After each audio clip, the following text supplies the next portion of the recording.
Well, I'm going to abbreviate some of my comments because I want to be sure and leave some time for questions at the end. And two things. One, for those of you who know me, that's probably a blessing.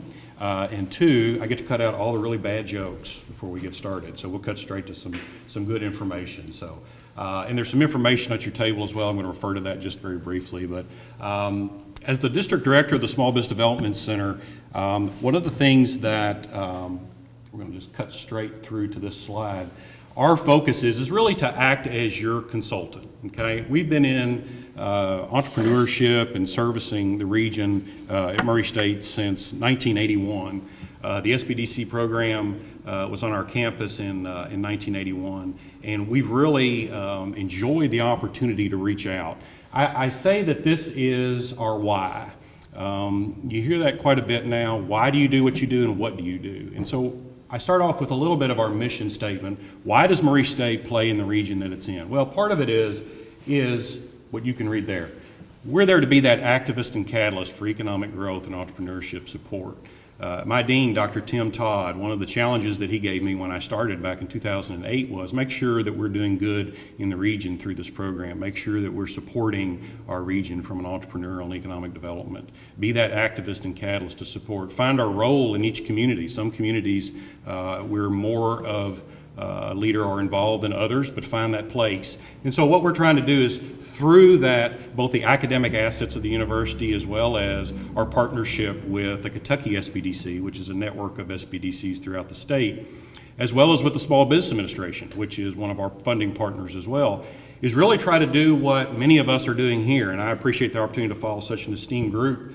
We're working all together to create jobs and wealth in our community. That's why we want to do what we do, is to create those jobs and opportunities. And I think Jim and others would say that that's how we grow our communities. That's how we reverse demographic flight out of our communities. That's how we build commerce, and that's how we build communities, is by creating those jobs. And so in creating that disposable wealth, doing those things that we do in the community that give you the opportunity to make decisions with the money that you have and create those opportunities for folks to have jobs, to pay bills, feed kids, and do those kinds of things. So that's kind of what we do. The why we do. What we do are these particular things. And we do things other than this. I picked a list of those things that we, from a services standpoint, offer pretty regularly. As Ike mentioned, business plans, that's generally between 75 and 80% of what we offer.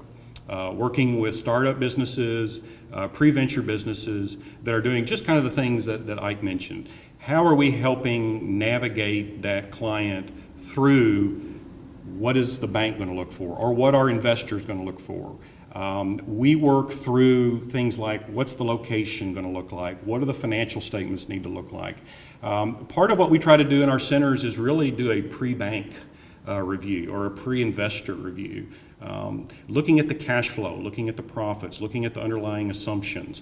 We provide market research and market industry research as well to try to support that business. So a client that comes in and says, I'm thinking about getting in this particular industry. We start with that 30,000 foot level. Here's your industry. Now let's boil that down to where we are today at that front line. What does that mean for you? How does what's happening in this industry, in our region, in our communities, how does that impact your business, and start building that business plan? We do some feasibility studies. Every once in a while we'll have some quite sizable projects where we'll actually get in and look at the feasibility of a project. We do some of that. Cash flow planning and financial statement analysis, which is near and dear to my heart because that's where businesses succeed or fail. It's all about the cash flow. I come from the banking industry, for those of you who know me fairly well, and so part of my emphasis in working with our clients is making sure that yes, profits need to show up, but as Ike and others will testify, profits are nice, but cash flow is mandatory.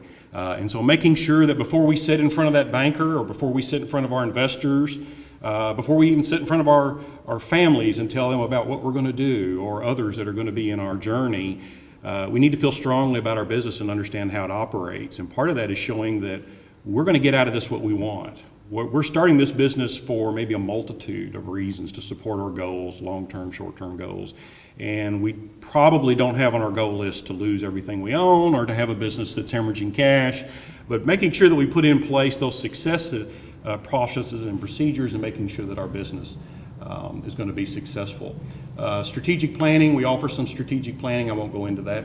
And then turnaround assistance, we work with companies that are struggling.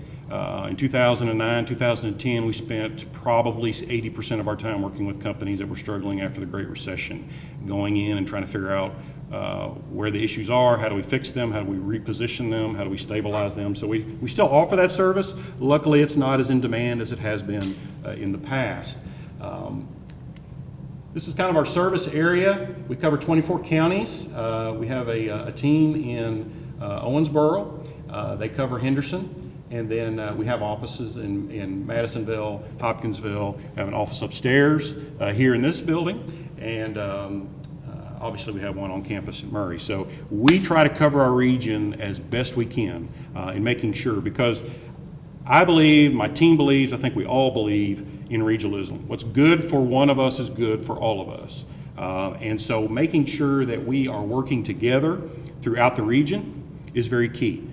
We rip off and duplicate successes throughout the region. What works really well in Madisonville, we're going to steal and cut and paste here. What works really well in Paducah, we may cut and paste in Hopkinsville. Because we have to look at regionally how we as the real West Kentucky can support ourselves, and part of that is our mission in making sure that we do that. The SBDC is fully accredited at Murray State as well as throughout the network. We don't just put people at the front line that really don't necessarily have the education or experience. We get reviewed every 4 years. It's a requirement by the Small Business Administration, and so we go through an audit process that looks at our procedures and processes. And I only bring that up because that, I think, gives us some credibility. When you walk in front of your bankers or you walk in front of your investors and you've completed that process of that business plan or that feasibility study, we hope that that gives some credit to the process that you joined in with us. That gives some credibility and some heft there for that.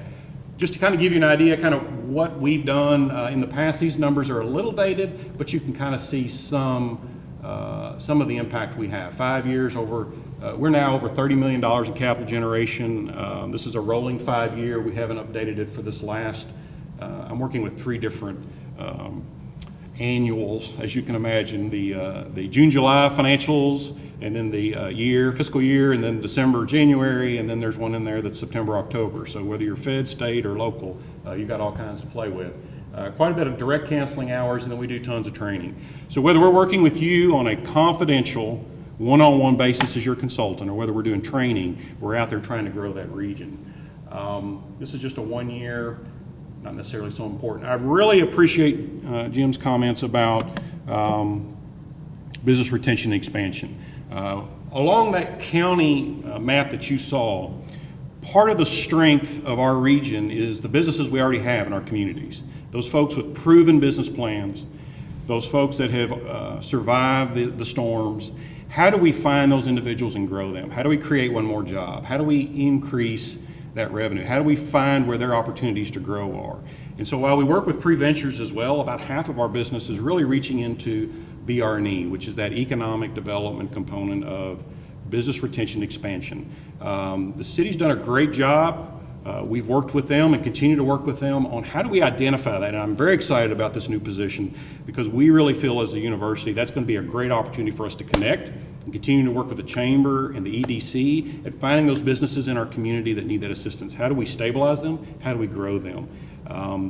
I would much like to find that business that's already here that needs that assistance.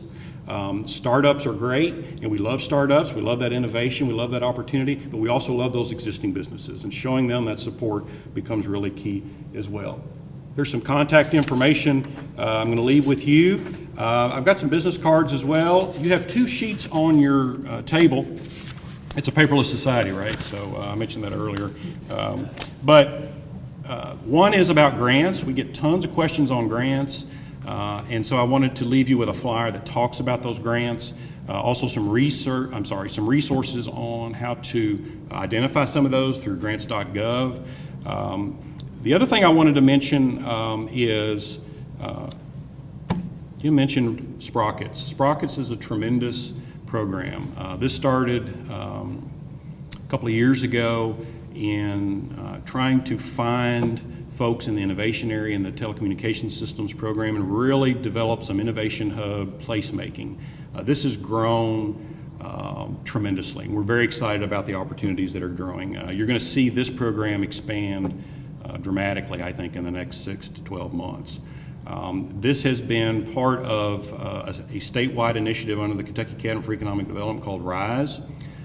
We are on our second year. We just completed that second year funding proposal, which we're going to get out hopefully today. It's due today, so we're going to get it out today. But that's been a program that, again, has helped entrepreneurship, has created new opportunities, and we're really excited about that. So with that, I'm going to try to leave some time for questions, and I'm going to leave it there. Thank you.